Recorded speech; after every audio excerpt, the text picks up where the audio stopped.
भारत को स्वदेशी बनाने की लड़ाई लड़ने वाले 3700 से अधिक विदेशी कंपनियों की लूट से सावधान करने वाले और बिना दवा के स्वस्थ रहने के जीवन विज्ञान को सिखाने वाले राजीव भाई ने 23 सालों में 12,000 से अधिक व्याख्यान देकर देशवासियों को जागरूक किया। राजीव भाई ने किसानों को समझाया कि किस तरह वे सस्ती खेती कर सकते हैं। विद्यार्थियों को समझाया कि उनकी प्रतिभा किस तरह विदेशी कंपनियों और विदेशों को समृद्ध बना रही है। आम आदमी का किस तरह शोषण हो रहा है, हम किस तरह फिर से गुलाम हो रहे हैं। हमारे 6 लाख से अधिक क्रांतिकारियों ने अपने प्राणों की बाजी लगाकर जिस भारत को आजाद कराया, उसी भारत को किस तरह आज के राजनेता और अधिकारी लूट रहे हैं। भारत को फिर से सोने की चिड़िया बनाने के लिए और शोषण विहीन भारतीय व्यवस्था को स्थापित करने के लिए अपने प्राणों को न्यौछावर करने वाले राजीव भाई के व्याख्यानों को सुने और देश को स्वदेशी बनाने का संकल्प ले। क्या चलेगी जुल्म की अहले वफा के सामने, अहले वफा के सामने आ नहीं सकता कोई शोला हवा के सामने, शोला हवा के सामने। लाख फौजे लेके आए अमन का दुश्मन कोई, लाख फौजे लेके आए अमन का दुश्मन कोई। रुक नहीं सकता हमारी एकता के सामने, हम वो पत्थर है जिसे दुश्मन हिला सकते नहीं। अपनी आजादी को हम हरगिज़ मिटा सकते नहीं। सर कटा सकते हैं लेकिन सर झुका सकते नहीं, सर झुका सकते नहीं।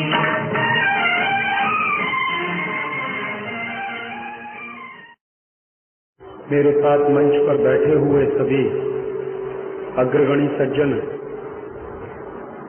और मेरे व्याख्यान के लिए आए हुए आप सभी सज्जनों, मैं सबसे पहले प्रगति मित्र मंडल का आभार व्यक्त करना चाहता हूं कि उन्होंने मेरा ये व्याख्यान आयोजित किया और आपका भी आभारी हूं कि आप मेरे इस व्याख्यान के लिए यहाँ पर आए, आपने समय निकाला। पिछले 4-5 दिनों से मैं बहुत दुखी हूं और मेरे दुख का कारण है कि हिंदुस्तान में ब्रिटेन की रानी आई हुई और वो जो ब्रिटेन की रानी इस देश में आई है, उसको हमारे देश की सरकार ने बाकायदा निमंत्रण देकर बुलाया है। तो एक बाजू में तो हमारी सरकार कहती है कि देश में आजादी के 50 साल पूरे हो गए हैं और हम आजादी की स्वर्ण जयंती मना रहे हैं। दूसरी तरफ हमारी सरकार ऐसे लोगों को बुलाकर ला रही है जिन्होंने ये देश गुलाम बनाया था, जिन अंग्रेजों ने इस देश पर 250 साल राज किया, जिन अंग्रेजों ने इस देश की पूरी अर्थव्यवस्था को बर्बाद कर दिया, जिन अंग्रेजों ने भारतीय खेती को बर्बाद कर दिया, भारतीय कृषि को बर्बाद किया, जिन अंग्रेजों ने भारतीय संस्कृति, भारतीय शिक्षण पद्धति को बर्बाद किया, जिन अंग्रेजों के कारण हमारे देश की न्याय पद्धति का नाश हो गया और जिन अंग्रेजों के कारण हमारे देश की कई पीढ़ियां गुलामी के दौर में अपने आप को जिंदा रखकर बढ़ा पाई आगे, ऐसे अंग्रेजों के प्रतिनिधि ब्रिटेन की रानी को हिंदुस्तान में बुलाना मुझे बहुत अखर रहा है। मेरे जैसे नौजवान को ये समझ में नहीं आ रहा है कि ब्रिटेन की रानी आई क्यों है। पिछले 50 साल में ब्रिटेन ने और ब्रिटेन की सरकार ने ऐसा कुछ नहीं किया जिससे ये सिद्ध होता हो कि ब्रिटेन की सरकार पश्चाताप करना चाहती है।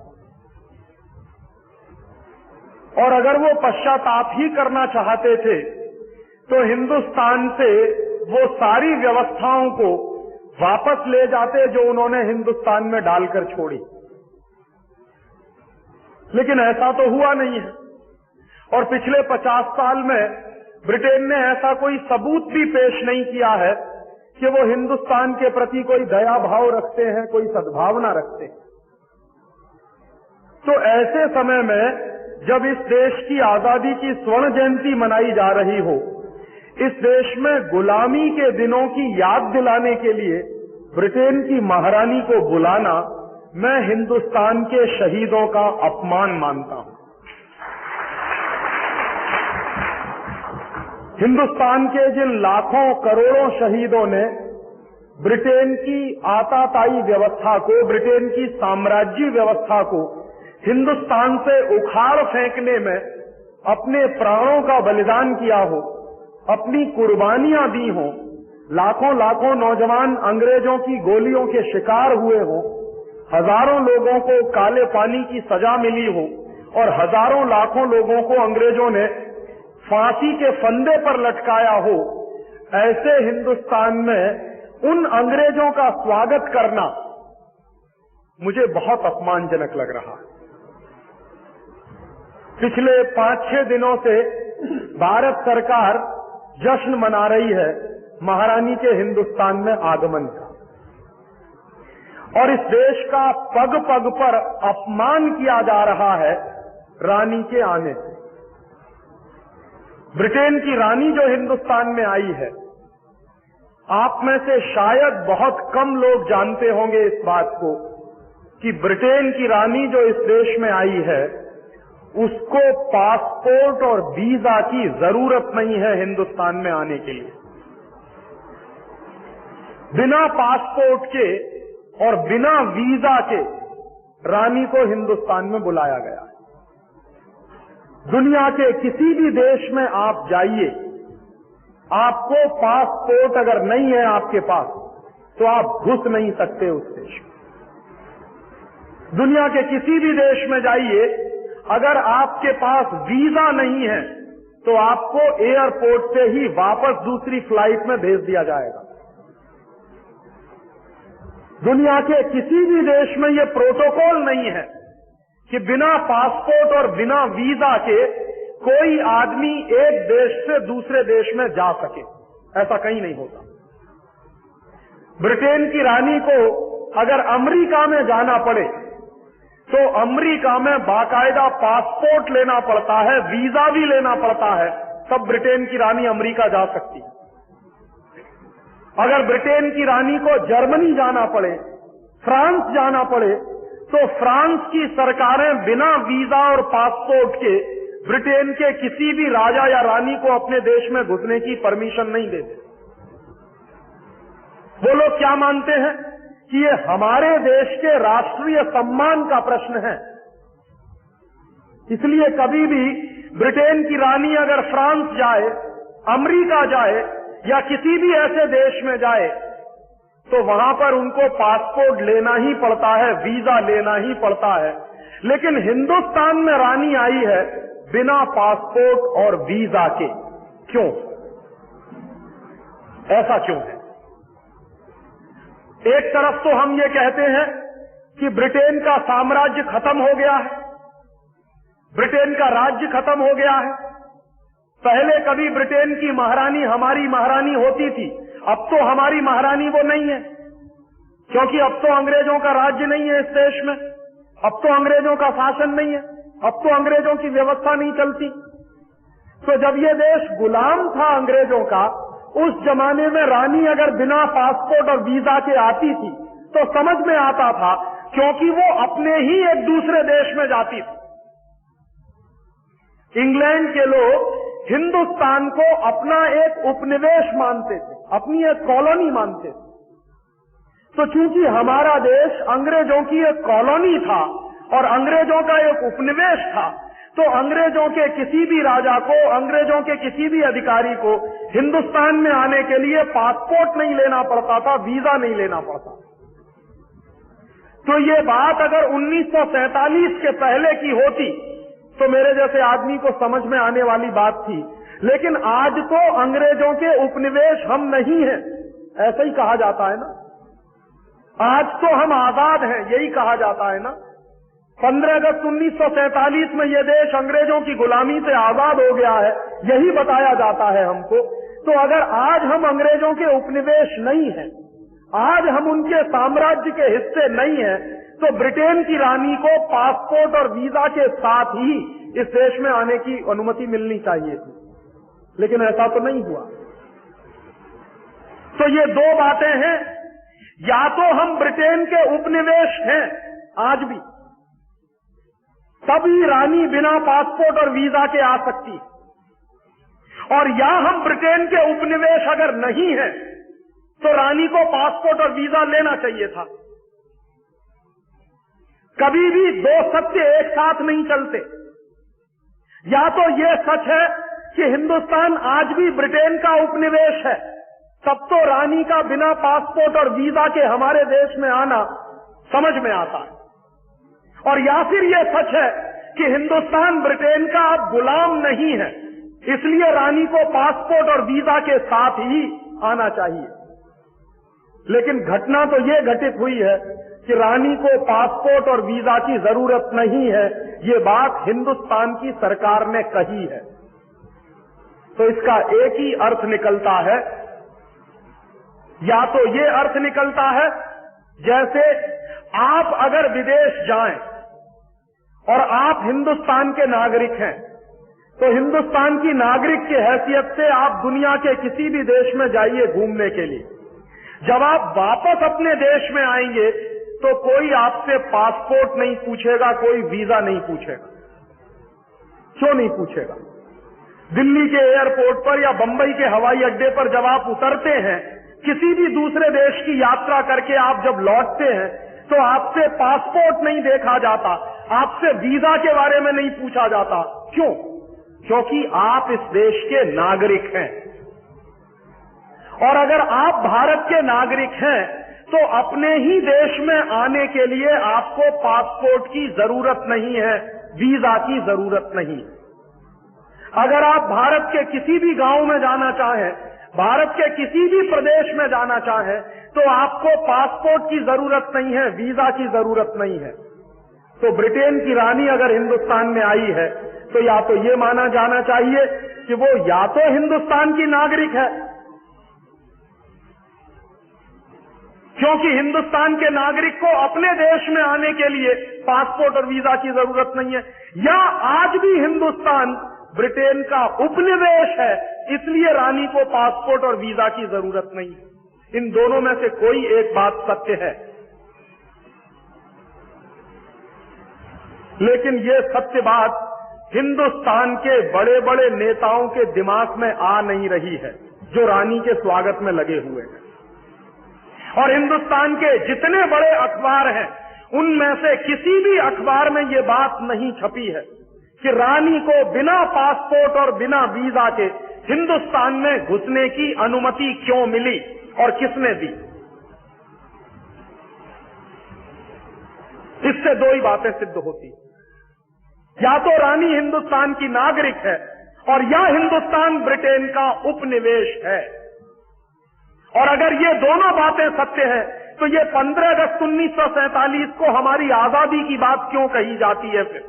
तो वो झूठ है इसका मतलब कि 15 अगस्त 1947 को हम आजाद ही नहीं हुए, क्योंकि अगर 15 अगस्त 1947 को हम आजाद हो गए होते तो आज हिंदुस्तान ब्रिटेन का उपनिवेश नहीं होता, और अगर हिंदुस्तान ब्रिटेन का उपनिवेश नहीं होता तो रानी को हिंदुस्तान में आने के लिए पासपोर्ट लेना पड़ता, वीजा लेना पड़ता।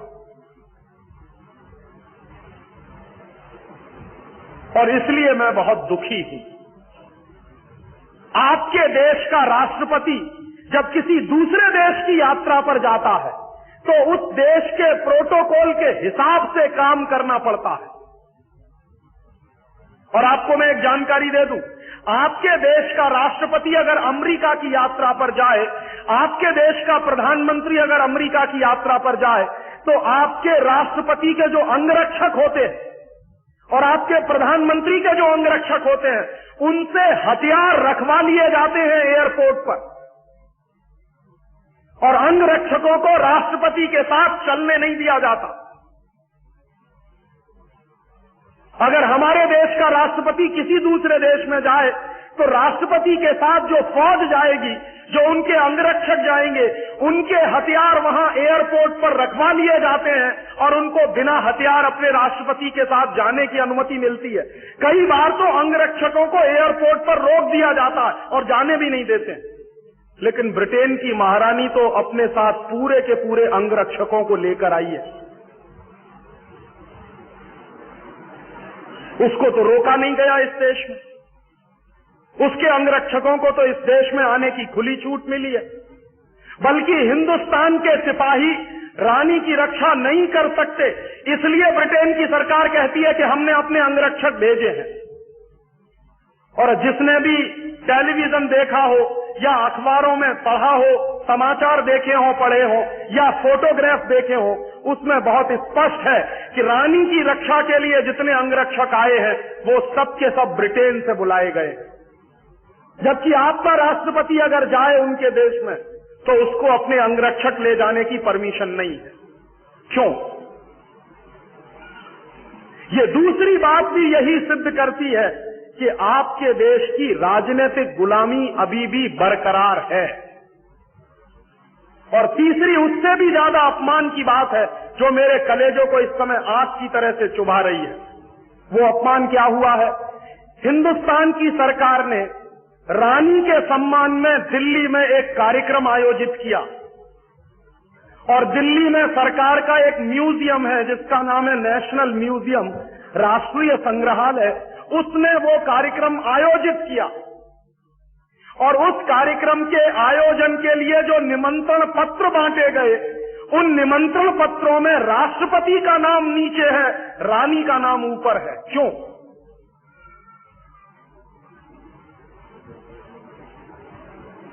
हिंदुस्तान की सारी राष्ट्रीय अस्मिता और सम्मान को चोट पहुंचाई है जब रानी का नाम ऊपर है और हमारे देश के राष्ट्रपति का नाम नीचे है।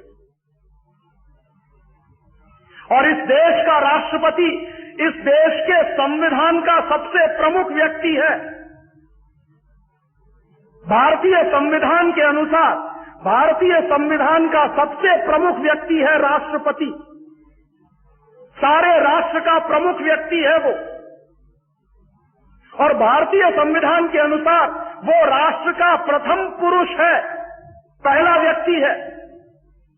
तो जो हमारे राष्ट्र का पति है, जो राष्ट्र का प्रथम पुरुष है, जो भारतीय संविधान का सबसे प्रमुख व्यक्ति है, उसका नाम नीचे और एक विदेशी का नाम ऊपर, ये कैसे हो गया इस देश में?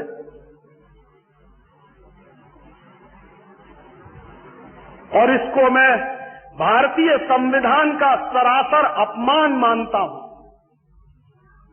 इसको मैं भारतीय राज्य व्यवस्था का सरासर अपमान मानता हूं। और ये अपमान आपकी सरकार ने किया है, क्योंकि वो निमंत्रण कार्ड भारत सरकार ने छपाया है। और अगर उस निमंत्रण कार्ड पर रानी का नाम ऊपर है, राष्ट्रपति का नाम नीचे है, तो ये दुर्घटना कब होती थी? ये दुर्घटना होती थी जब हिंदुस्तान गुलाम था अंग्रेजों का। और जब हिंदुस्तान गुलाम था अंग्रेजों का, तो अंग्रेजों का राजा इस देश में आया था जिसका नाम था जॉर्ज पंचम। सन 1911 में आया था वो इस देश में। तो जब जॉर्ज पंचम इस देश में आया था, तो जॉर्ज पंचम का नाम ऊपर था और हिंदुस्तान में जो वायसराय था अंग्रेजों का, उसका नाम नीचे था।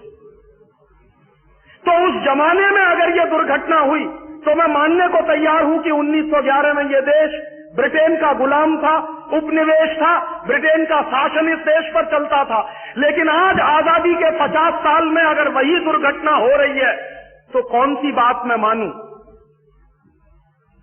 या तो यह देश ब्रिटेन का उपनिवेश है, तभी ये संभव हो सकता है कि ब्रिटेन की महारानी का नाम ऊपर हो और हिंदुस्तान के राष्ट्रपति का नाम नीचे हो, क्योंकि इंग्लैंड में और ब्रिटेन में यह परंपरा है।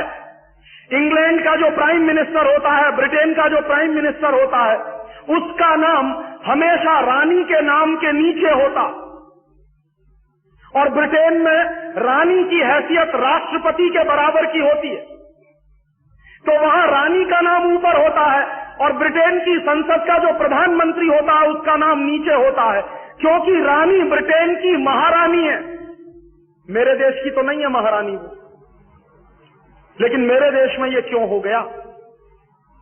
और ये कोई प्रिंटिंग मिस्टेक थी ऐसा नहीं है। भारत सरकार ने बाकायदा इसके लिए तर्क दिया है कि हमने ये किया है और जानबूझकर किया है। और मैं ये इंतजार कर रहा हूं कि ये जो सुप्रीम कोर्ट हमने बनाए हैं, ये संविधान की रक्षा करने के लिए बनाए हैं हमने। और अगर संविधान का अपमान हो रहा है तो हिंदुस्तान का सुप्रीम कोर्ट खामोश क्यों है?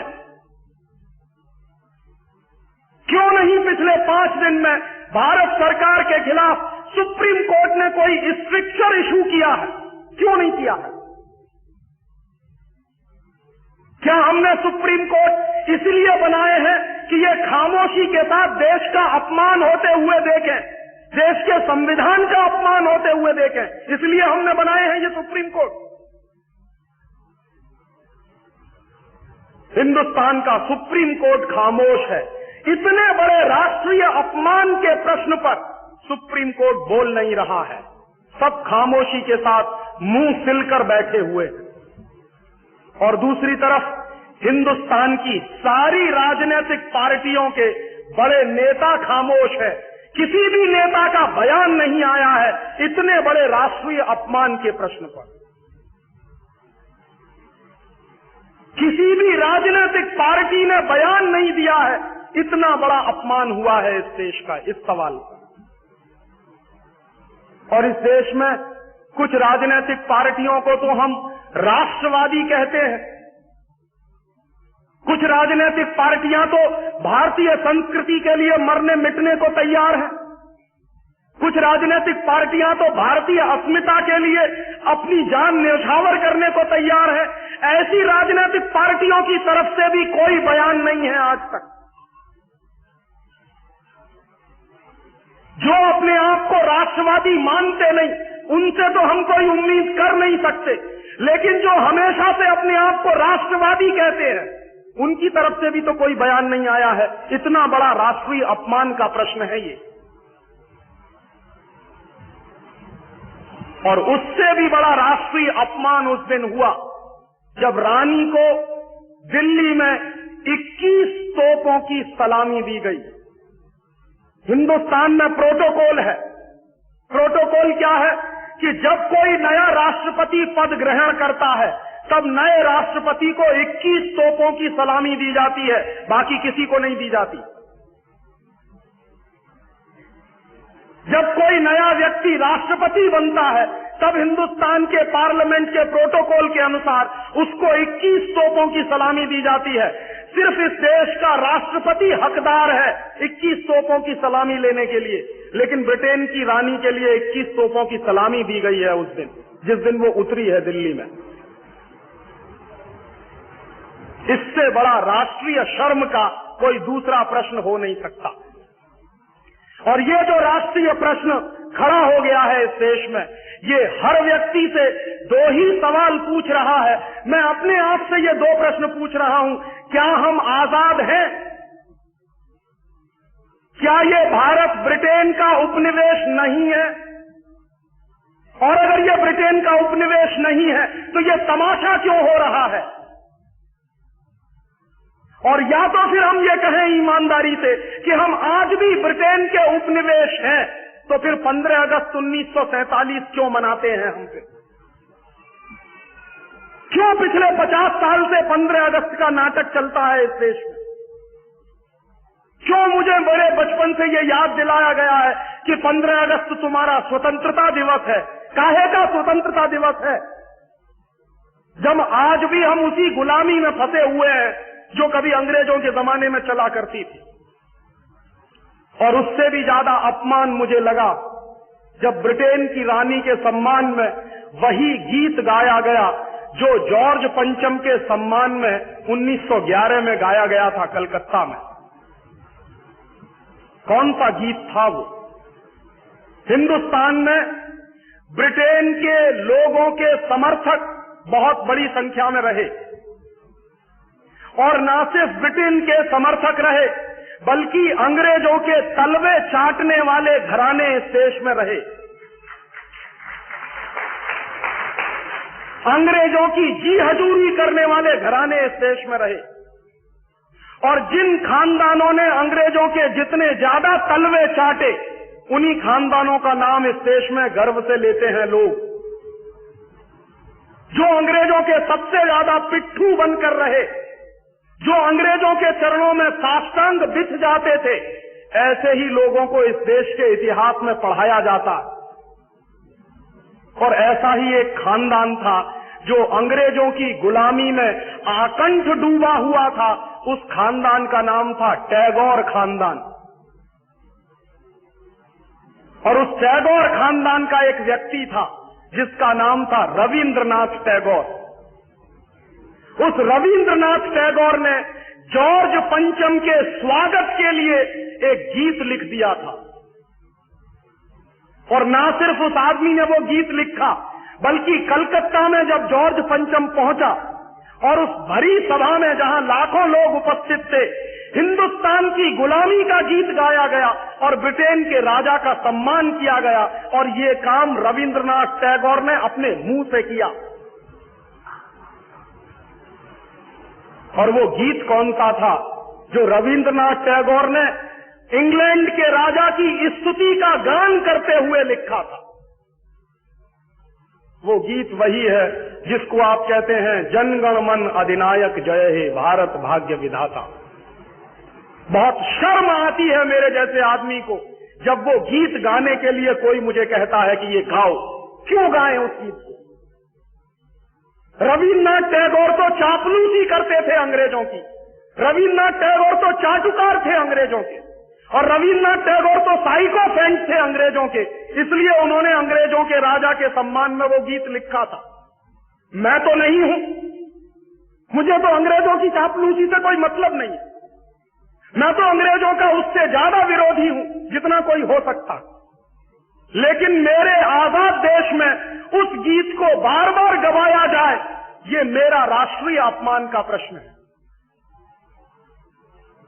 और जिस गीत को अंग्रेजों के राजा जॉर्ज पंचम के स्वागत में गाया था रविन्द्रनाथ टैगोर ने, वही गीत 5 दिन पहले दिल्ली के एयरपोर्ट पर गाया गया महारानी के सम्मान में। आपने कभी ध्यान दिया है उस गीत के शब्द क्या हैं और उन शब्दों का मतलब क्या है? जनगण मन अधिनायक जय हे, हिंदुस्तान की जनता के मनों के अधिनायक तुम्हारी जय हो, ये मतलब है। जनगण मन अधिनायक जय है माने जॉर्ज पंचम तुम हिंदुस्तान की जनता के मनों के, जनता के गणों के अधिनायक हो, सुपर बॉस हो, इसलिए तुम्हारी जय हो। ये रविन्द्रनाथ टैगोर गा रहे हैं। भला इससे ज्यादा चाटुकारिता का दूसरा कोई प्रमाण मिल सकता? इससे ज्यादा साइकोफेंसी का दूसरा कोई प्रमाण आपको मिल सकता? और दूसरी लाइन है जनगण मन अधिनायक जय है, भारत भाग्य विधाता, माने तुम भारत के भाग्य विधाता हो, माने हमारा भाग्य तुम लिख रहे हो। ये तो कोई भगवान से भी नहीं कहता है। लेकिन रविन्द्रनाथ टैगोर ने तो हिंदुस्तान के साम्राज्यवादी राजा का प्रतीक जो जॉर्ज पंचम था, उसको भगवान से भी ऊपर रख दिया था कि तुम तो भारत के भाग्य विधाता हो। पंजाब सिंध गुजरात मराठा द्राविड़ उत्कल बंग, विंध्य हिमाचल यमुना जंगा, उच्छल जलधि तिरंग, तब शुभ नामे जागे तब शुभ आशीष मांगे। माने पंजाब सिंध गुजरात मराठा द्राविड़, उत्कल, बंग, ये सारा हिंदुस्तानी इलाका तुम्हारे लिए आशीष मांग रहा है। तब शुभ आशीष मांगे, तुम्हारी भलाई की प्रार्थना कर रहा है। ये पूरा हिंदुस्तान जो अंग्रेजों की गुलामी में सिसक रहा था, उसको रविन्द्रनाथ टैगोर लिख रहे हैं कि ये सारा का सारा हिंदुस्तान तुम्हारे लिए आशीष मांग रहा है। तब शुभ आशीष मांगे, और वो सारी की सारी आशीष हम तुमको दे रहे हैं अपनी तरफ से। और अंत में जनगण मंगल दायक जय हे भारत भाग्य विधाता, वही भारत के भाग्य विधाता तुम्हारा मंगल हो, तुम्हारा कल्याण हो। माने जो हमको गुलाम बनाने के लिए आए हैं, उनकी चाटुकारिता में कोई आदमी कितना बिक सकता है, इसका ये निकृष्ट नमूना है। और अंत में वो कह रहे हैं कि जय हे जय हे जय हे, माने तुम्हारी ही जय है, तुम्हारी ही जय है, तुम्हारी ही जय है। ऐसा गुलामी का प्रतीक गीत ये गुलामी के दिनों में गाया गया एक ऐसे हिंदुस्तानी की तरफ से जिसको शायद आप बड़े श्रद्धा की नजर से देखते हैं। और ये गीत जब गा दिया था उन्होंने और चरणों में बिछ गए थे रविन्द्रनाथ टैगोर, तब अंग्रेजों ने उनको नोबेल प्राइज दिलवा दिया था पुरस्कार के रूप में। रविन्द्रनाथ टैगोर को ऐसे ही नोबेल प्राइज नहीं मिला था। अंग्रेजों ने कुछ नियम बनाए थे, कुछ परंपराएं बनाई थी, और अंग्रेजों के नियम क्या थे? जो अंग्रेजों की जितनी ज्यादा चाटुकारिता करे, जो अंग्रेजों के जितने ज्यादा पैर चाटे, उसी को अंग्रेजी सरकार राय बहादुर का खिताब देती थी। उसी को अंग्रेजी सरकार हिंदुस्तान में और इंग्लैंड में नाइटहुड की पदवियां दिया करती थी। ऐसे ही लोगों को अंग्रेजों की तरफ से इनाम मिलते थे, क्योंकि वो अंग्रेजों के चरण चाटते थे और हिंदुस्तान को गालियां देते थे। और ऐसे चरण चाटू लोग आपने नाम सुना है, हिंदुस्तान के राजाओं के दरबार में कुछ चारण और भाट हुआ करते थे। वो चारण और भाट क्या करते थे? राजा चाहे जितना गंदा हो, चाहे जितना बदमाश हो, चाहे जितना लफंगा हो, लुच्चा हो, वो चारण और भाट हमेशा राजा की प्रशंसा ही करते थे। बदले में राजा उनको कुछ इनाम बांटता था। ऐसे चारण भाटों का खानदान है ये टैगोर खानदान, जिन्होंने ये गीत लिखा है। और मेरा अंदर से रोम रोम कांप जाता है जब कोई मुझे कहता है कि राजीव भाई जनगण मन गाइए। क्यों गाएं? हिंदुस्तान का गीत नहीं है जनगण मन अधिनायक है। हिंदुस्तान का गीत तो वंदे मातरम रहा है।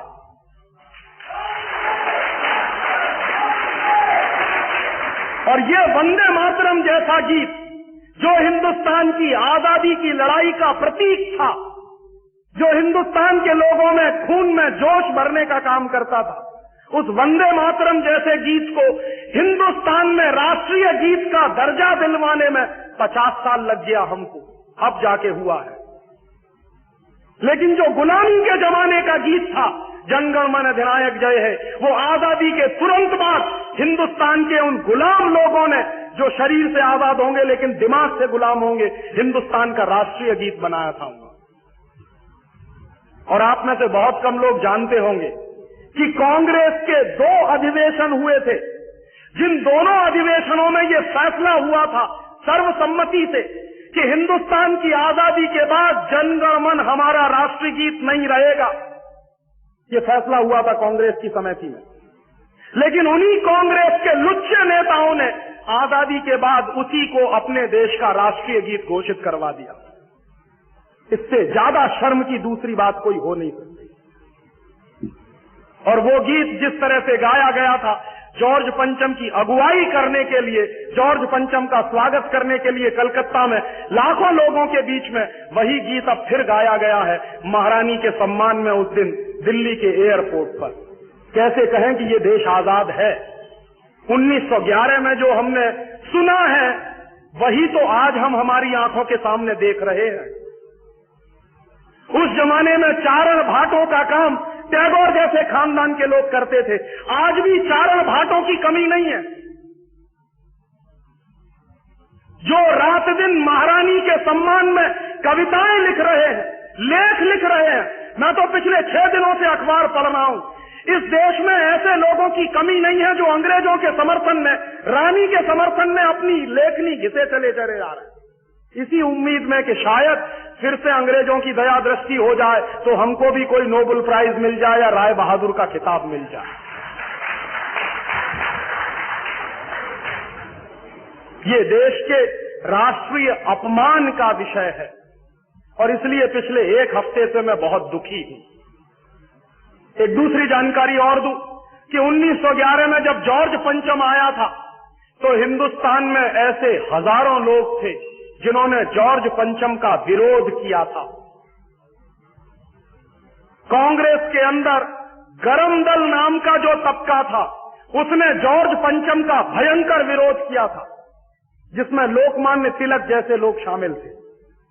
लोकमान्य तिलक जॉर्ज पंचम का हिंदुस्तान आना राष्ट्रीय अपमान मानते थे, इसलिए उन्होंने कॉल दिया था कि जॉर्ज पंचम के समारोह में कोई भी हिंदुस्तानी जो अपने आप को राष्ट्रवादी कहता है वो जाएगा नहीं, और जो भी अपने आप को राष्ट्रवादी मानते थे वो गए नहीं थे जॉर्ज पंचम के सम्मान में।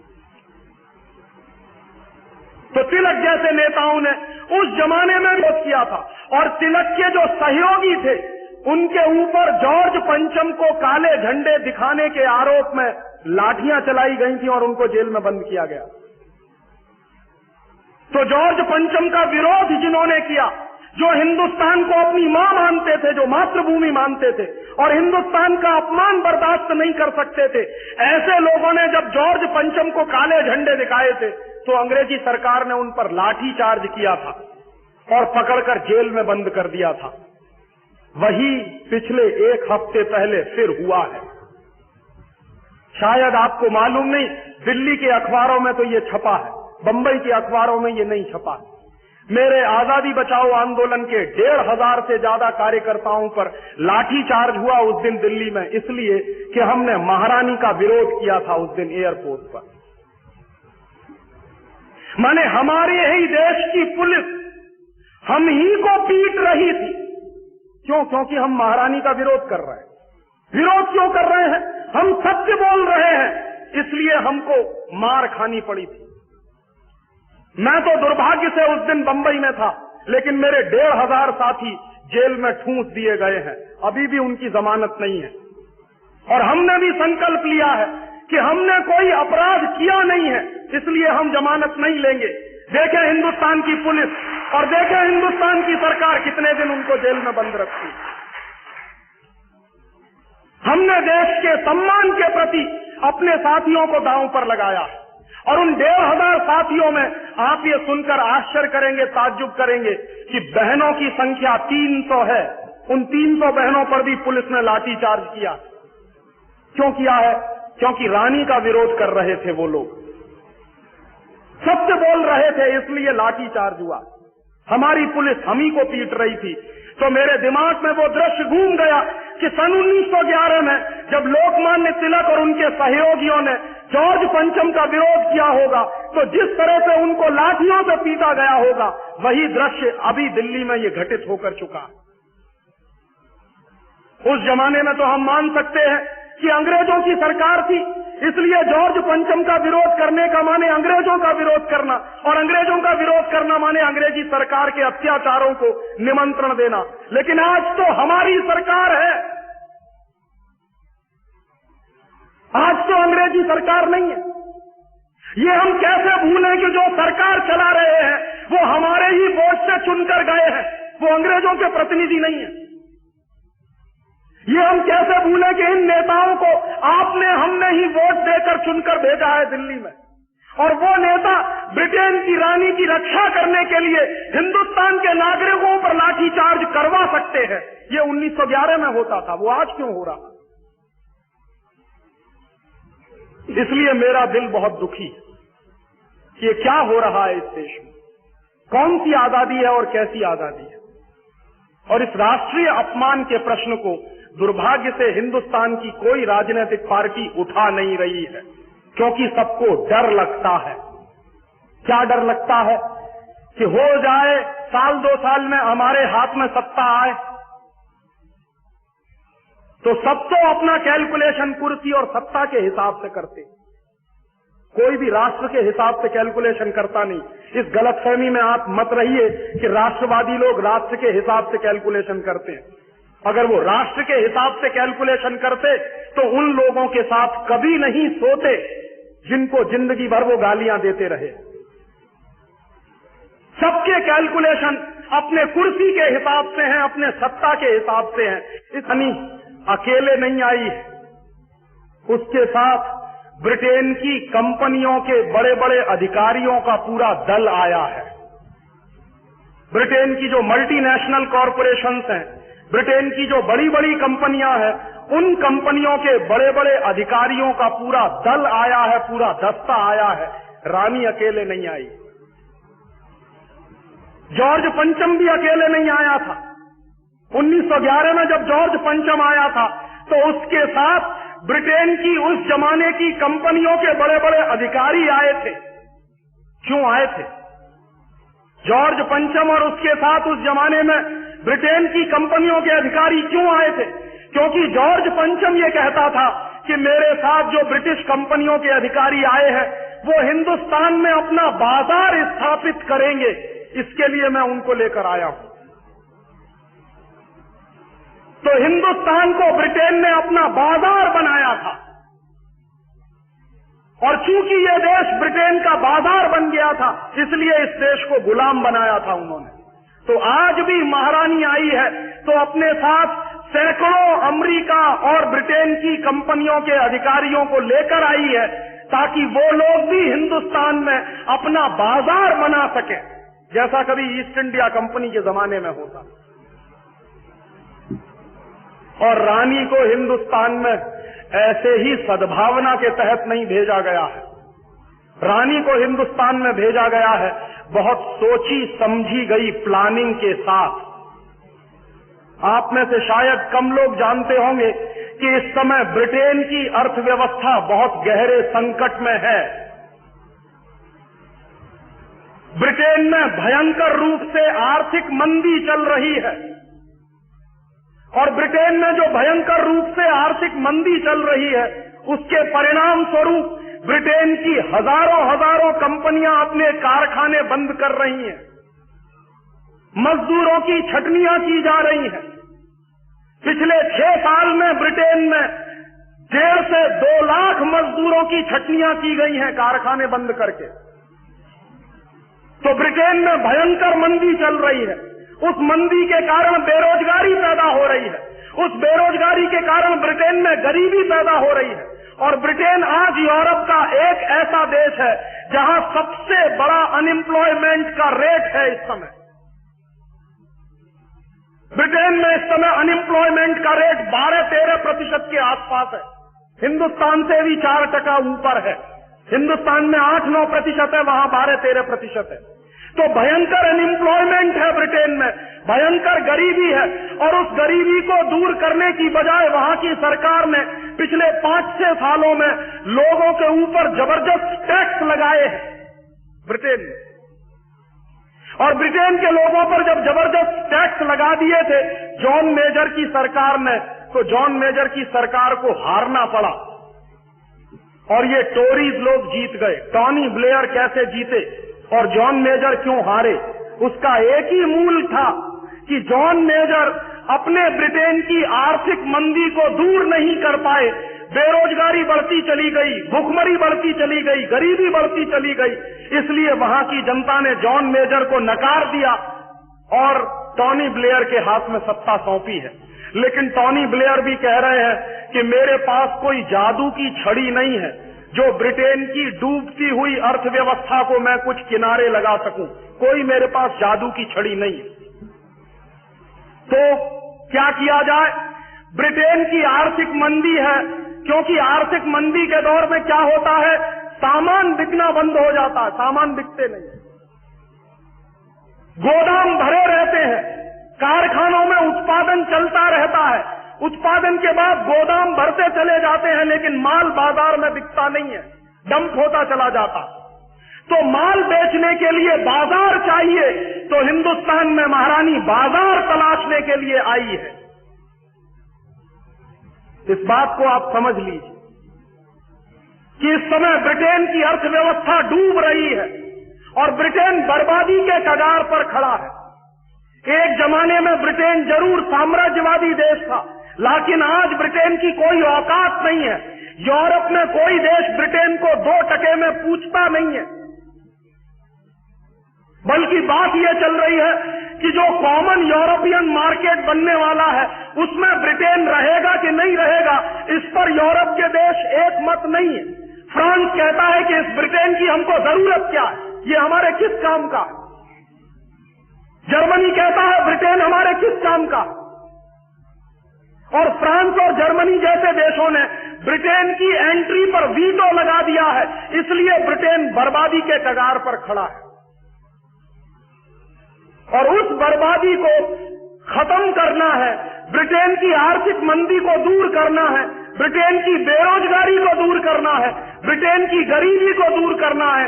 इसलिए ब्रिटेन की कंपनियों के अधिकारी रानी के साथ हिंदुस्तान में आए हैं बाजार तलाशने के लिए। और वो बाजार तलाशने के लिए वही प्रयास कर रहे हैं जो एक जमाने में जॉर्ज पंचम ने किया था। उनको ब्रिटेन का माल हिंदुस्तान में बिकवाना है, उनको ब्रिटेन के सामान हिंदुस्तान में बिकवाने हैं, उनको ब्रिटेन की कारें हिंदुस्तान में बिकवानी है। इसलिए ब्रिटेन की सबसे बड़ी कार बनाने वाली कंपनी रोल्स रॉयस का चीफ एग्जीक्यूटिव ऑफिसर रानी के साथ आया है। रोल्स रॉयस का चीफ एग्जीक्यूटिव ऑफिसर यह कहता है कि जितनी मारुति हिंदुस्तान में एक साल में बिकती है, अगर उतनी रोल्स रॉयस बिकना शुरू हो जाए तो हमारी कंपनी का तो कल्याण हो जाएगा।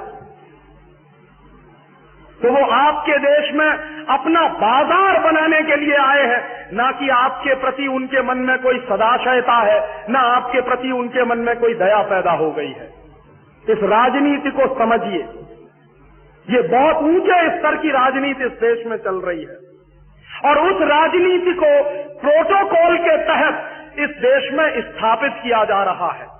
कभी अगर ये ब्रिटेन के अधिकारी चाहते और ब्रिटेन की कंपनियां चाहती तो वो सीधे हिंदुस्तान में आ सकते थे, लेकिन सीधे नहीं आए, अपने साथ रानी को लेकर आए हैं, क्योंकि रानी ट्रम्प कार्ड है और वो ट्रम्प कार्ड इस्तेमाल करना चाहते हैं इस देश की अर्थव्यवस्था में अपने सामान बेचकर। और हिंदुस्तान की सरकार के साथ रानी के प्रतिनिधि मंडल की जो बातें चल रही हैं, उसमें सबसे महत्वपूर्ण बात जो चल रही है वो समझने वाली है। वो बात क्या चल रही है? ब्रिटेन की रानी चाहती है कि ब्रिटेन का जितना माल हिंदुस्तान में आए वो सब टैक्स फ्री हो, उस पर टैक्स न लगाया जाए या कम से कम टैक्स लगाया जाए। क्यों? ताकि ब्रिटेन का माल इस देश में सस्ता बिके और हिंदुस्तानी माल महंगा बिके। ये नीति आज की नहीं है, 250 साल पुरानी अंग्रेजों की पुरानी नीति है ये। उस जमाने में भी अंग्रेजों ने हिंदुस्तान को अपना बाजार बनाया था, तो अंग्रेजों ने एक ही नीति चलाई थी कि ईस्ट इंडिया कंपनी का माल टैक्स फ्री बिकता था और हिंदुस्तानी कंपनियों के माल पर टैक्स लगाया जाता था। और हिंदुस्तानी कंपनियों पर 1,000% का टैक्स लगाया जाता था और ब्रिटेन का माल टैक्स फ्री बिकता था। तो अंग्रेजों को फायदा क्या हुआ था कि जिन अंग्रेजों का माल दुनिया में कहीं नहीं बिकता था, उन्हीं अंग्रेजों का माल हिंदुस्तान में बिकना शुरू हो गया था। ब्रिटेन की महारानी दूसरी बातचीत क्या कर रही है? ब्रिटेन की महारानी हिंदुस्तान सरकार से दूसरी बातचीत कर रही है कि हिंदुस्तान का जो कच्चा माल है, जो रॉ मटेरियल है, वो कौड़ी के दाम में, सस्ते से सस्ते दाम में ब्रिटेन को मिले और ब्रिटेन उसको पक्का माल बनाकर वापस हिंदुस्तान में लाकर बेचे। ये बात चल रही है और इसलिए ब्रिटेन की रानी के साथ जो अंग्रेजों की कंपनियों के अधिकारी आए हैं, वो क्या बातें कर रहे हैं? वो कोशिश कर रहे हैं कि हिंदुस्तान की सोने की खदान अंग्रेजी कंपनियों को मिल जाए, हिंदुस्तान की चांदी की खदानें अंग्रेजी कंपनियों को मिल जाए, हिंदुस्तान की चांदी की खदानें अंग्रेजी कंपनियों को मिल जाए। हिंदुस्तान की कॉपर और आयरन ओर की खदानें अंग्रेजी कंपनियों को मिल जाएं, हिंदुस्तान के जो तेल के कुएं हैं वो तेल के कुएं अंग्रेजी कंपनी है जिसका नाम है शेल, SHELL। ये इंग्लैंड की सबसे बड़ी ऑयल एक्सप्लोरेशन की सबसे बड़ी कंपनी है, पेट्रोलियम प्रोडक्ट बेचने वाली सबसे बड़ी कंपनी है अंग्रेजों की शेल। तो शेल के अधिकारी आए हैं रानी के साथ इस तलाश में कि हिंदुस्तान में जहां जहां तेल के कुएं हैं वो शेल कंपनी को मिल जाए। तो सब तो गिद्ध की नजर लेके आए हैं कि जहां जहां हिंदुस्तान में कुछ मिले उसको नोच कर खा लो जैसे कभी पहले खाया था। ये बातें चल रही हैं ब्रिटेन की रानी के साथ और दनादन हिंदुस्तान की सरकार एग्रीमेंट साइन कर रही है ब्रिटेन की रानी के साथ। और जो एग्रीमेंट साइन हो रहे हैं उन एग्रीमेंट के साइन करते समय जानते हैं क्या तमाशा होता? हमारे देश का प्रधानमंत्री ब्रिटेन के दूसरे मंत्रियों के साथ मुस्कुराते हुए हाथ मिलाता और एक फाइल वो ब्रिटेन के मंत्री के हाथ में पकड़ाता है, दूसरी फाइल अपने हाथ में पकड़ता है और देश की संपत्ति बिकने का समझौता हो जाता है। और ये सब कुछ मुस्कुराते हुए चलता है। अगर आप समाचार देखते हो तो यही दृश्य दिखाई देते होंगे आपको।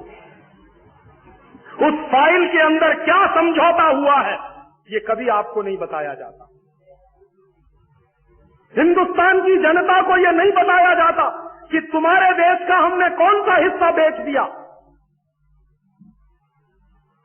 हिंदुस्तान की पार्लियामेंट को भी नहीं बताया जाता कि तुम्हारे देश के कौन से हिस्से का समझौता हमने कर लिया। और ये यात्रा नहीं है ब्रिटेन की महारानी की, ये हिंदुस्तान की तबाही के ताबूत में एक कील ठोंकी जा रही है। ये यात्रा जो है हमारे लिए आने वाले समय में ऐसा सिद्ध होने वाली है कि आप परेशान हो जाएंगे कि क्या क्या कर लिया इस देश की सरकार। और इसलिए मैं बहुत दुखी हूं पिछले 5-6 दिनों से कि ये देश बिक रहा है मेरी आंखों के सामने और ब्रिटेन की रानी और उसके साथ जो अधिकारी आए हैं वो खरीद रहे हैं इस देश की संपत्ति को। लेकिन सब राजनीतिक पार्टियां मौन हैं और पार्लियामेंट भी चुप है। सुप्रीम कोर्ट भी बोलता नहीं है, हाई कोर्ट भी बोलता नहीं है। जिनको बोलने के लिए ही हमने भेजा था वहां पार्लियामेंट, वो सब दुम छल्ले बनकर उनके आगे पीछे घूम रहे हैं। दो तो ऐसी राजनीतिक पार्टियां हैं इस देश में, CPM और CPI। वो कहते हैं कि हमारा तो जन्म ही हुआ है साम्राज्यवाद के खिलाफ लड़ने के लिए। तो वो साम्राज्यवाद के खिलाफ कैसे लड़ रहे हैं? ब्रिटेन की रानी को फूल हार पहना रहे हैं उनके मंत्री। ऐसे साम्राज्यवाद के खिलाफ वो लड़ रहे हैं इस देश में। किसको कहें? कभी कभी तो ऐसा लगता है कि जैसे हिंदुस्तान के राजनीति के कुएं में भांग पड़ी हुई है, जो पीता है वही बौरा जाता है, जो पीता है वही पागल हो जाता है। कोई एक भी सेंस वाला नेता इस देश में दिखाई नहीं दे रहा है। जिसकी जरा भी दूरदृष्टि हो वो देख नहीं रहे हैं हम इस देश में कोई भी एक ऐसा नेता। और ब्रिटेन की रानी का आना ये आपके देश की राजनीतिक गुलामी का एक प्रतीक है। और शायद ये सच ही है। ब्रिटेन की रानी जब हिंदुस्तान में आई है, आप में से बहुत कम जानते हैं कि ब्रिटेन की रानी हिंदुस्तान की नागरिक है। कौन से कानून के आधार पर? आप पूछेंगे अगर मुझसे तो कानून कौन सा है? 1897 में इस देश में एक कानून बनाया गया था जिसका नाम है इंडियन सिटीजनशिप एक्ट। और 1897 में वो जो इंडियन सिटीजनशिप एक्ट का कानून बनाया गया, उस कानून में ये प्रावधान है कि कोई भी ब्रिटेन का व्यक्ति हिंदुस्तान का नागरिक हो सकता है।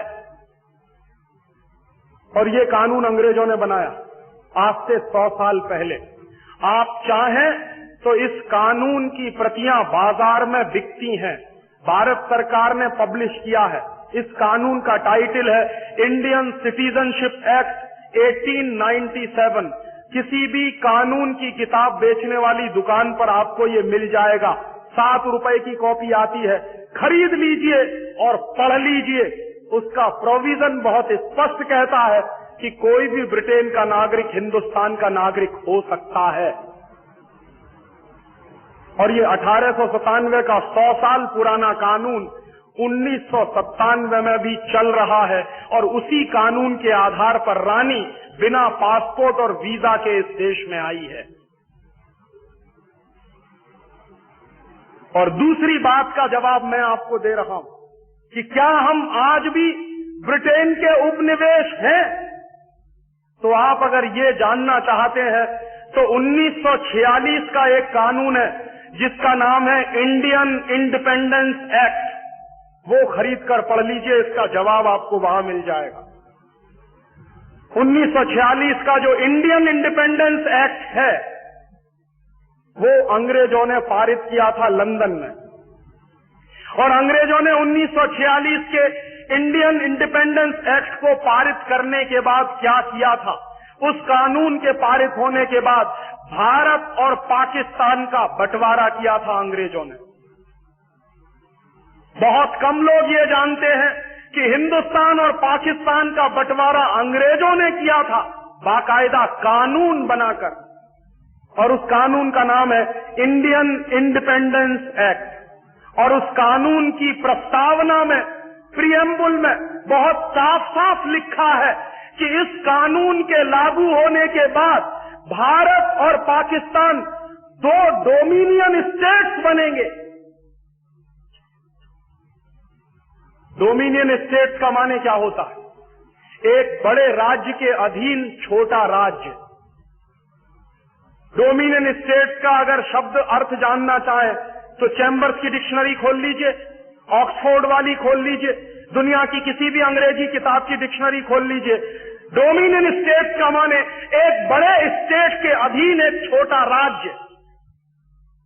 माने हम, भारत और पाकिस्तान 1946 के उस कानून के आधार पर डोमिनियन स्टेट्स बनाए गए हैं, ना कि इंडिपेंडेंट नेशन।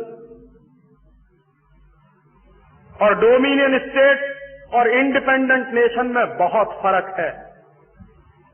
और हम डोमिनियन स्टेट्स हैं किसके? हिज हाईनेस माने यूनाइटेड किंगडम की रानी, उसके हैं हम डोमिनियन स्टेट। 1946 का इंडियन इंडिपेंडेंस एक्ट भी बाजार में मिलता है, आप खरीद लीजिए, वो भी ₹10 का आता है।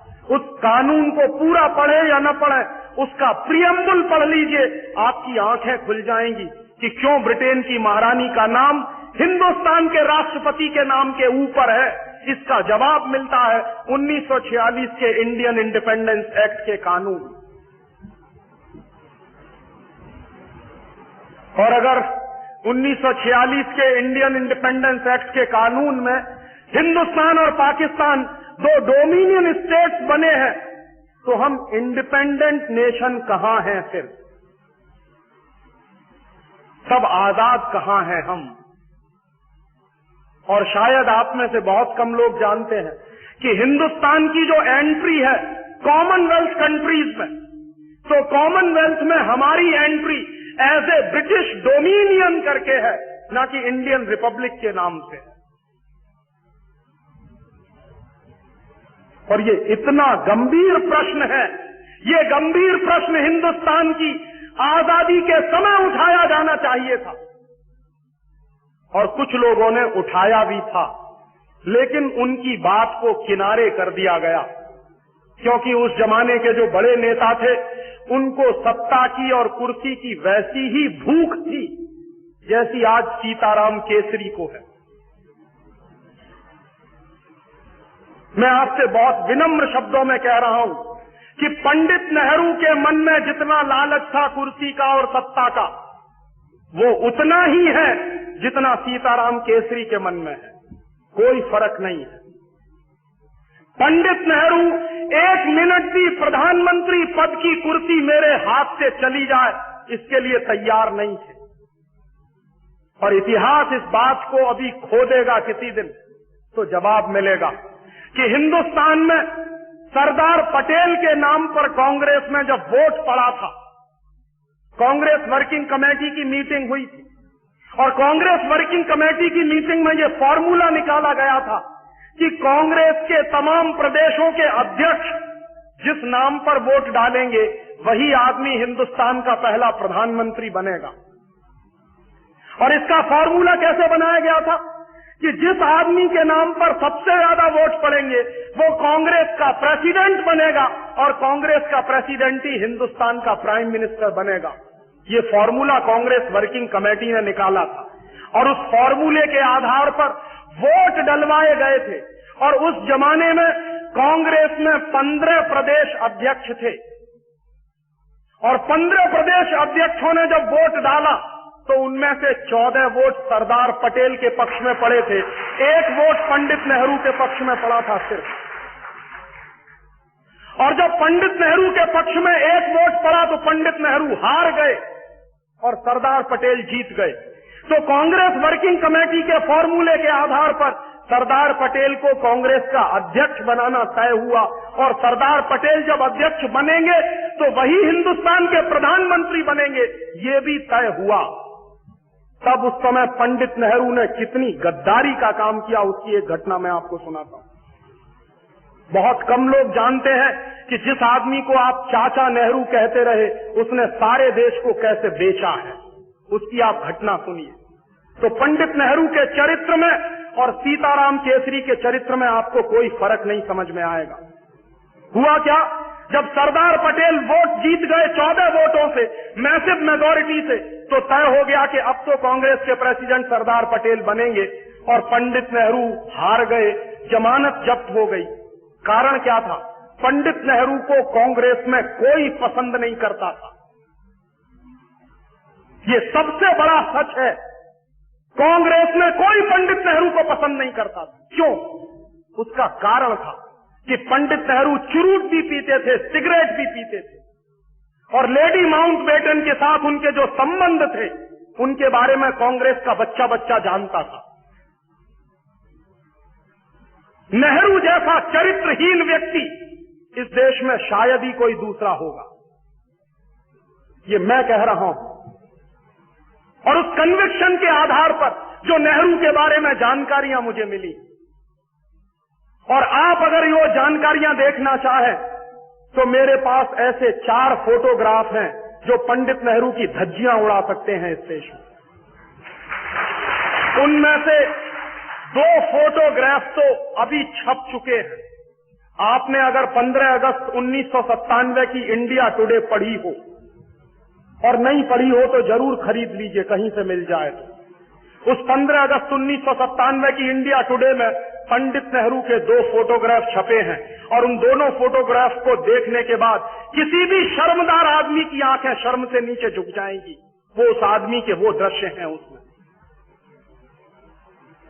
कोई भी शर्मदार आदमी ये मानने को तैयार नहीं होगा कि ये हिंदुस्तान का पहला प्रधानमंत्री था। इसलिए कांग्रेस में पंडित नेहरू को कोई पसंद नहीं करता था, लेकिन पंडित नेहरू को सबसे ज्यादा पसंद करते थे अंग्रेज और लॉर्ड माउंटबेटन।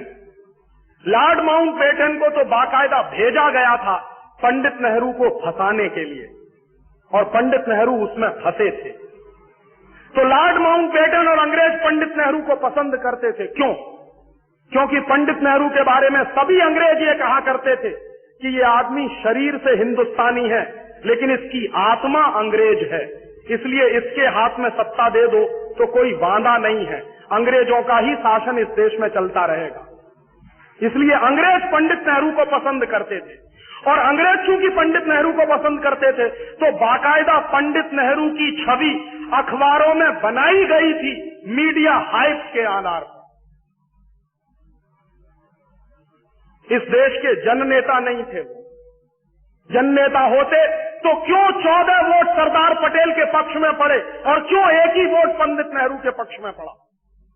और जब पंडित नेहरू ने समझ लिया और देख लिया कि अब दाल गलने वाली नहीं है, मैं चुनाव भी हार गया हूं, कांग्रेस वर्किंग कमेटी में मेरी मेजॉरिटी भी नहीं रही है, तो पंडित नेहरू गए गांधी जी के पास। और ये गांधी जी के जीवन की सबसे ब्लंडर मिस्टेक मैं मानता हूं जो हुई। क्या किया? पंडित नेहरू गए बापू के पास और बापू को उन्होंने सीधे सीधे कहा कि बापू, अगर मैं हिंदुस्तान का प्रधानमंत्री नहीं बना तो मैं कांग्रेस को तोड़ दूंगा, और अगर कांग्रेस टूट जाएगी तो अंग्रेज हिंदुस्तान से नहीं जाएंगे। फिर उनको ये बहाना मिल जाएगा कि कौन सी कांग्रेस को हम सत्ता दें, जो कांग्रेस पंडित नेहरू वाली है उसको सत्ता दें, या जो पंडित नेहरू के बाहर की कांग्रेस है उसको सत्ता दें। तो बापू पंडित नेहरू की इस ब्लैकमेलिंग के शिकार हुए और बापू ने पर्सनल चिट्ठी लिखी। वो पर्सनल चिट्ठी गांधी जी के रिकॉर्ड्स में है, आप चाहें तो देख सकते हैं। गांधी वांग्मय के 100 अंक हैं जो भारत सरकार ने छापे, और गांधी वांग्मय के 100 अंकों के जो लास्ट फेज के अंक हैं उनके आधार पर एक किताब छपी है जिसका नाम है पूर्ण आहुति, और प्यारे लाल जी ने वो किताब लिखी। प्यारे लाल जी गांधी जी के सेक्रेटरी हुआ करते थे, तो प्यारे लाल जी ने पूर्ण आहुति में वो चिट्ठी छापी है जो गांधी जी ने पटेल को लिखी थी। क्या चिट्ठी है कि सरदार पटेल, मैं जानता हूं कि तुम जीत गए, लेकिन नेहरू को प्रधानमंत्री बनाना है, इसलिए मैं चाहता हूं कि तुम वापस ले लो अपना नाम। सरदार पटेल ने बापू से सीधे मिलकर कहा कि बापू, ये आपकी अगर अंतरात्मा है तो मैं तो हमेशा आपका सेवक रहा हूं, आप कहते हो तो मैं अपना नाम वापस ले लेता हूं। और सरदार पटेल ने इतनी दरिया दिली दिखाई, गांधी जी ने उनसे यही कहा था कि नेहरू इस समय सत्ता के मद में अंधा हो गया है और कांग्रेस को तोड़ने की बात कर रहा है, और अगर इस समय कांग्रेस टूट गई तो अंग्रेज जाएंगे नहीं, उनको बहाना मिल जाएगा कि हिंदुस्तान में हम कौन सी कांग्रेस को सत्ता सौंपें, कौन सी कांग्रेस को ना दें।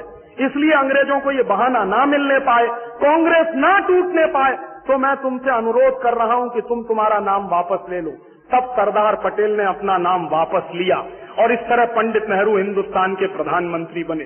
किस तरह की चालबाजी से हिंदुस्तान का पहला प्रधानमंत्री अपने पद तक पहुंचा, आप सोचिए जरा। इससे कम चालबाजियां आज चलती हैं क्या कांग्रेस में? ऐसी ही चालबाजियां तो आज चलती हैं कांग्रेस। ये कांग्रेस का चरित्र है, चालबाजियां करने का कांग्रेस का चरित्र है, और उसी चरित्र में से ये पार्टी निकली है। और इसलिए इस पार्टी को अपने सत्यानाश और दुर्दिन देखने पड़ रहे हैं हिंदुस्तान में। ये वही पार्टी है जो 1885 में बनी, और इस पार्टी के बनने का इतिहास भी गजब का है। आप में से बहुत कम लोग जानते हैं कि कांग्रेस पार्टी को एक अंग्रेज व्यक्ति ने बनाया था, एओ ह्यूम उसका नाम था। और कांग्रेस की जब बंबई में स्थापना हुई 1885 में गोकुलदास तेजपाल भवन में, तो बाकायदा कांग्रेस का जो प्रियम्बुल लिखा गया था वो क्या था कि कांग्रेस पार्टी एक मनोरंजन क्लब के रूप में स्थापित हुई थी इस देश में, मौज मस्ती का क्लब था।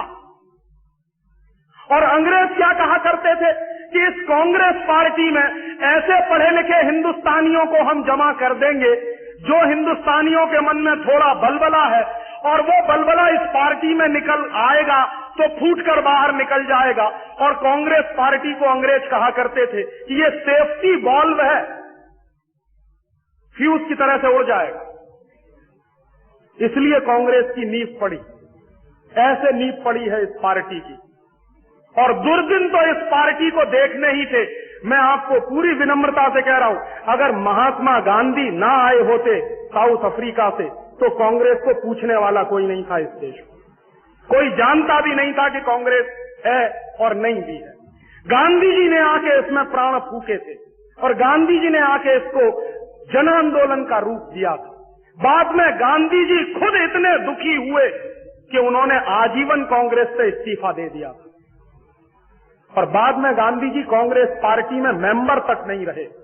और अंत में जीवन के आखिरी दिनों में गांधी जी ने यह बहुत स्पष्ट कह दिया था कि कांग्रेस को खत्म कर दो।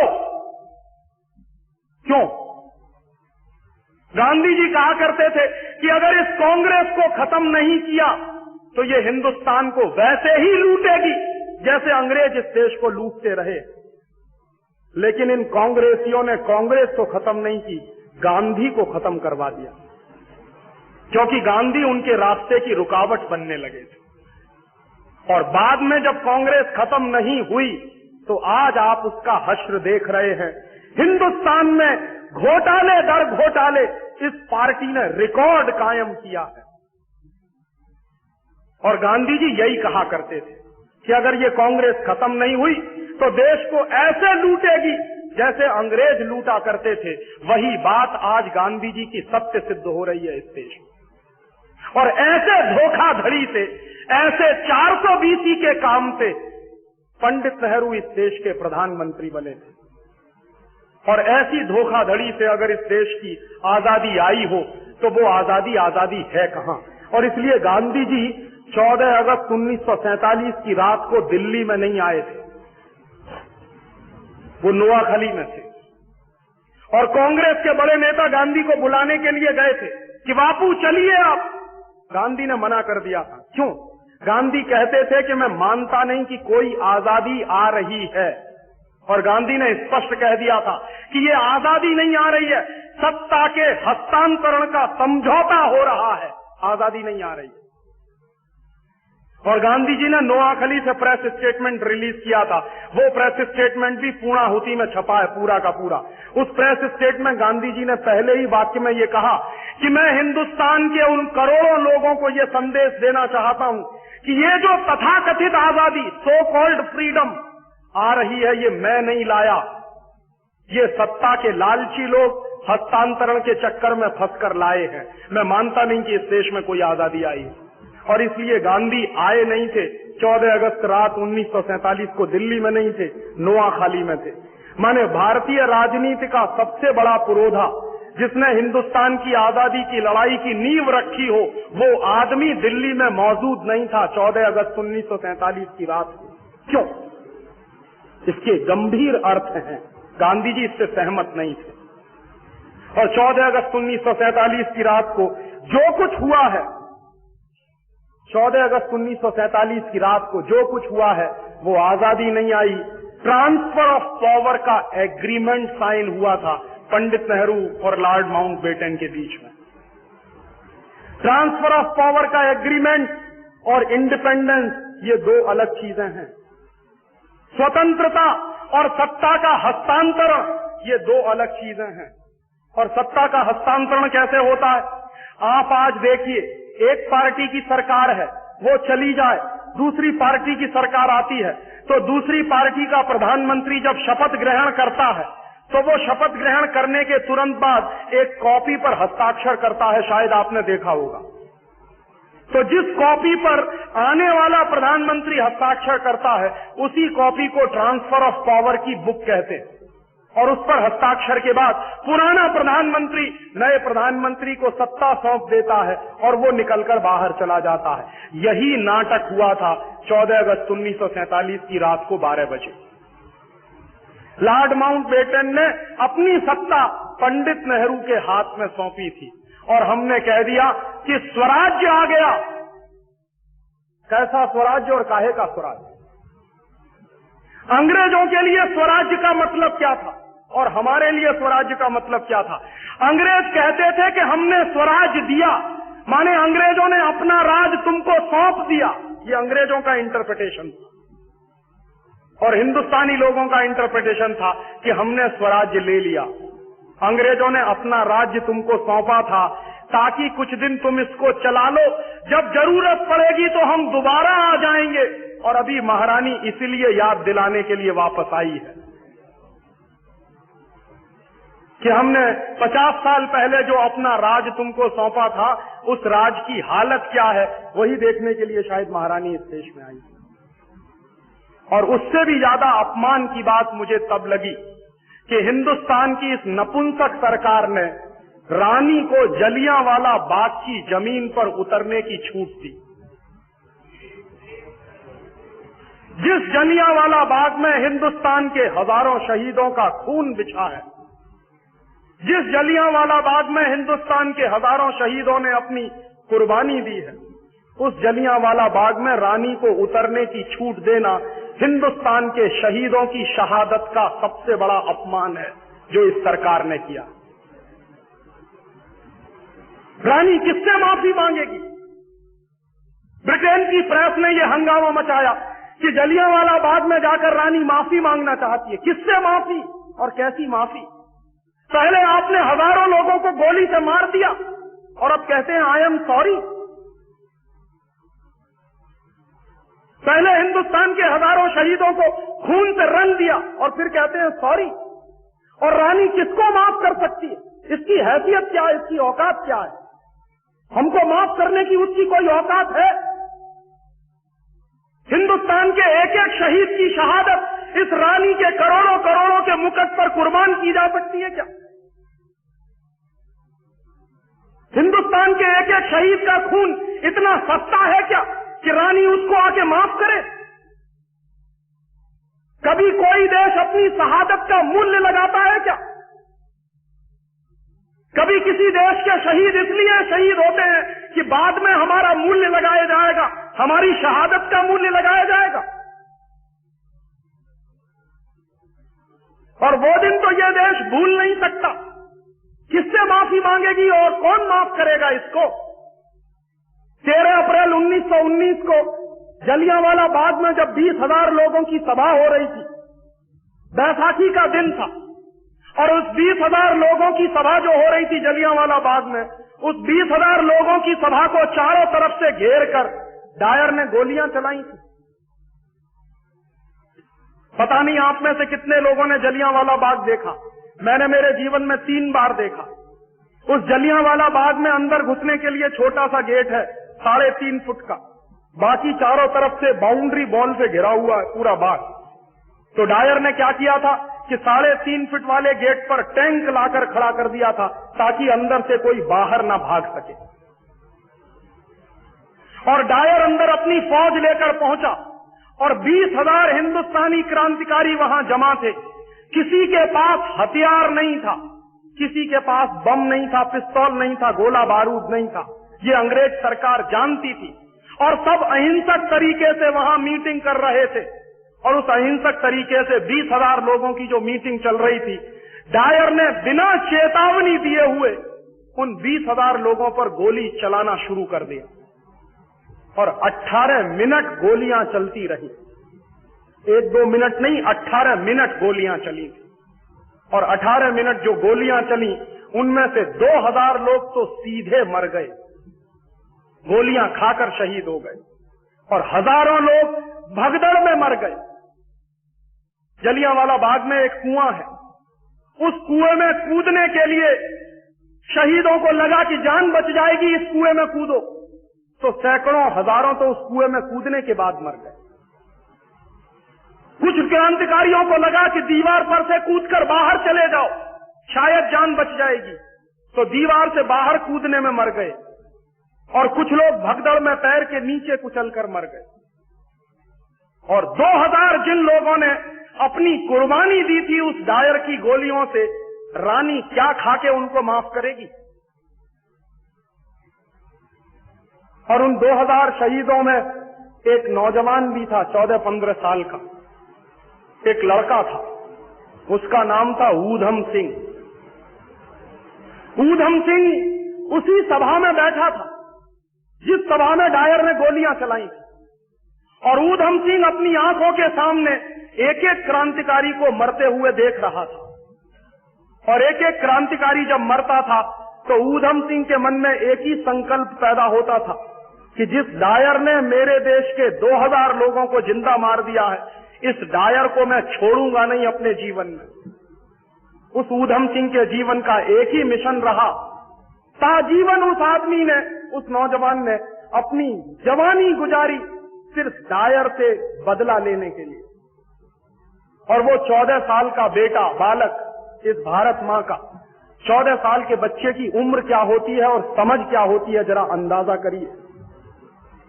हिंदुस्तान में क्रांतिकारियों की उम्र नहीं देखी जाती कभी। उस 14 साल के बालक की क्या उम्र थी, क्या समझ थी। वो मरते हुए लोगों की लाश को एक किनारे रखता था और जो मरने वाले क्रांतिकारी थे उनको पानी पिलाने का काम करता था। और जब गोलियां चलना बंद हो गई तो उन सारी मरी हुई लाशों को अंदर जलियांवाला बाग से बाहर लाने के काम में ऊधम सिंह और ऊधम सिंह जैसे तमाम नौजवान थे जो जुटे हुए थे। और ऊधम सिंह ने उसी दिन संकल्प कर लिया था कि मैं इस डायर को जिंदा नहीं छोड़ूंगा जिसने मेरे देश के 2000 लोगों को मार दिया है गोलियों से। ऊधम सिंह बाद में बड़ा हुआ। बड़ा होने पर उसके सामने जीविका का प्रश्न आया कि जीविका कैसे चलाई जाए। तो नौजवान के मन में जीविका चलाने के प्रति एक ही उद्देश्य था कि मुझे जिंदा रहना है डायर के मरने तक, और कोई उद्देश्य नहीं है जीवन का। और वो लड़का बढ़ईगिरी के काम में लगा, कारपेंटर हो गया, लोहारी का काम किया, बढ़ईगिरी का काम किया। उसके बाद जीवन में कुछ पैसा बनाया उसने, और पैसा बनाकर लंदन गया। क्यों गया? क्योंकि डायर ने जब यहां हत्याकांड कर दिया था तो डायर का तबादला कर दिया गया था और उसको लंदन भेज दिया था अंग्रेजों की सरकार। तो डायर की तलाश में ऊधम सिंह लंदन तक पहुंचा, और लंदन पहुंचने के बाद फिर पैसे खत्म हो गए तो उसने लंदन के एक होटल में बैरे की नौकरी की, और महीनों महीनों बैरे की नौकरी करने के बाद कुछ पैसा बनाया तो उससे एक रिवॉल्वर खरीदी उस नौजवान ने, और वो रिवॉल्वर लेकर सारा दिन उसके जीवन का एक ही उद्देश्य रहता था कि डायर को ढूंढना है लंदन में कहां रहता। एक बार डायर का पता चल गया उसको, और उसके पास भरी हुई पिस्तौल थी। डायर सामने से आ रहा था। ऊधम सिंह चाहता तो पिस्तौल मार के उसको वहीं ढेर कर सकता था, लेकिन उसके मन में विचार आया कि नहीं, इसको ऐसे नहीं मारूंगा। जिस तरह इसने हिंदुस्तान के एक भरी हुई सभा में 2000 लोगों को मारा है, वैसे ही किसी भरी हुई सभा में इस ऊधम सिंह ने संकल्प किया है डायर को मारने का। तो मारा नहीं उसने डायर को, और उसने कहा कि ये तो कमजोरी होगी, और मैं कमजोर देश का आदमी नहीं, ये कमजोरी नहीं करूंगा।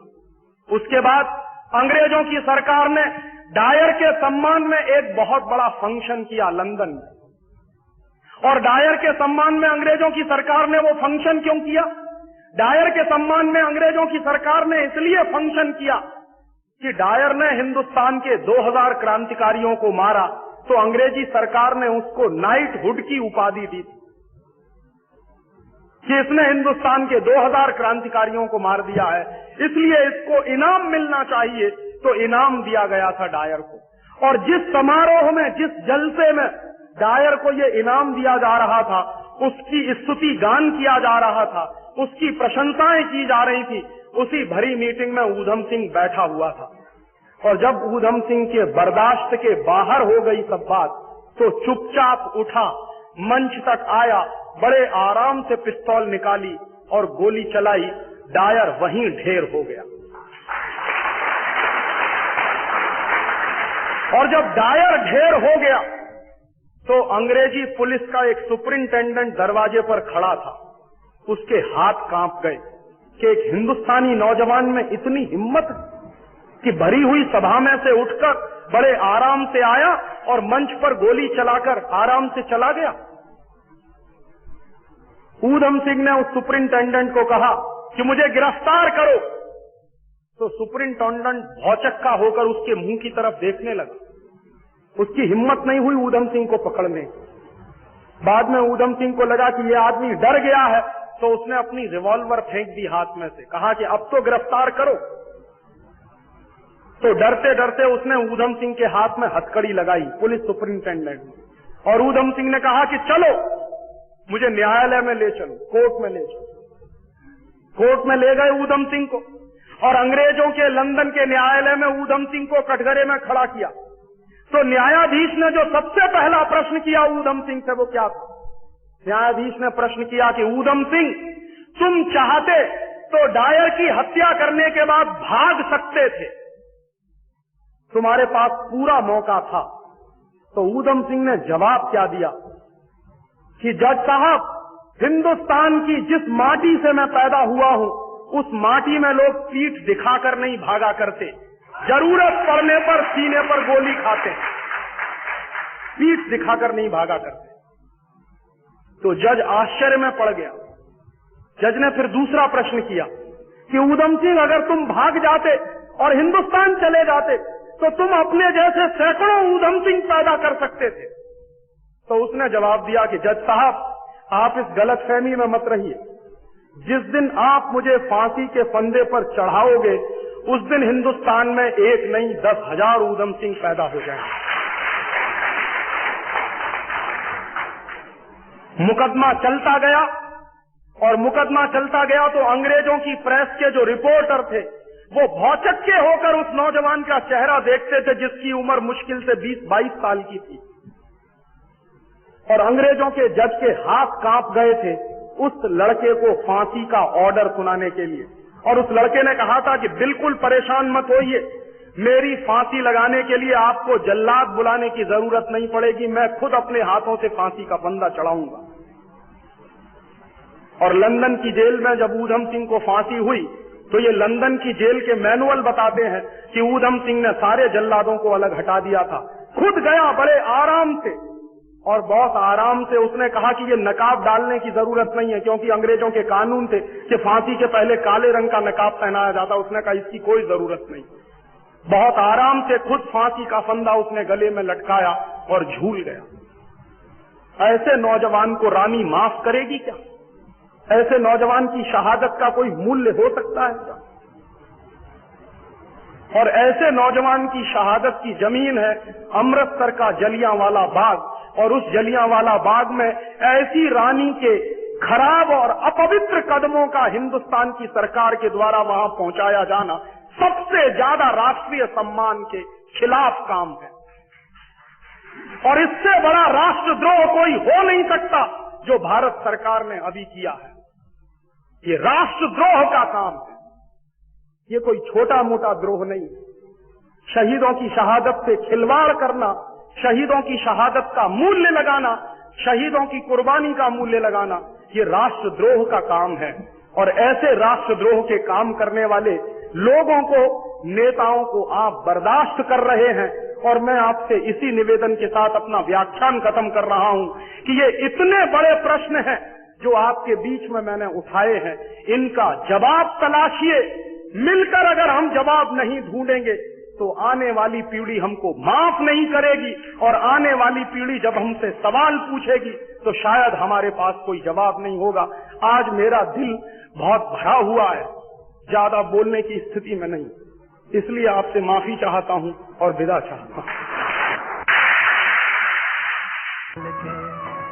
स्वदेशी द्वारा भारत को फिर से सोने की चिड़िया बनाने के लिए भूख, गरीबी और बेरोजगारी को जड़ से खत्म करने के लिए तथा देश के ग्रामीण जनों को स्वावलंबी बनाने के लिए स्वदेशी अपनाने का संकल्प ले महात्मा गांधी, सुभाष चंद्र बोस, भगत सिंह, लोकमान्य तिलक जैसे हजारों क्रांतिकारियों के सपनों का भारत बनाने वाले इस अभियान से जुड़े और स्वदेशी अपनाएं। स्वदेशी यानी भारत को सोने की चिड़िया बनाने का दर्शन। राजीव भाई के सपनों को पूरा करने के लिए, भारत को स्वदेशी बनाने के लिए, स्वदेशी का विचार जन जन तक पहुंचाने के लिए, स्वदेशी अपनाने और देश को खुशहाल बनाने के इस अभियान में शामिल हो। स्वदेशी सामानों की सूची जानने के लिए, स्वदेशी सामानों की उपलब्धता के लिए और स्वदेशी चिकित्सा से अपने शरीर को बिना दवा के स्वस्थ रखने के लिए सेवाग्राम वर्धा के कार्यालय में संपर्क करें। राजीव भाई के विचारों को गांव-गांव में पहुंचाने के लिए उनकी सीडी को निःशुल्क वितरण करवाएं। स्वदेशी चिकित्सा के कैंप लगाकर बीमारियों को बिना दवा के ठीक करें। देश का पैसा देश में रहे और हमारा देश समृद्ध बने। स्वदेशी अपनाएं। स्वदेशी सामानों की विस्तृत जानकारी के लिए हमारे शोध केंद्र पर संपर्क करें। हम लाए हैं तूफान से किश्ती निकाल के, इस देश को रखना मेरे बच्चों संभाल के।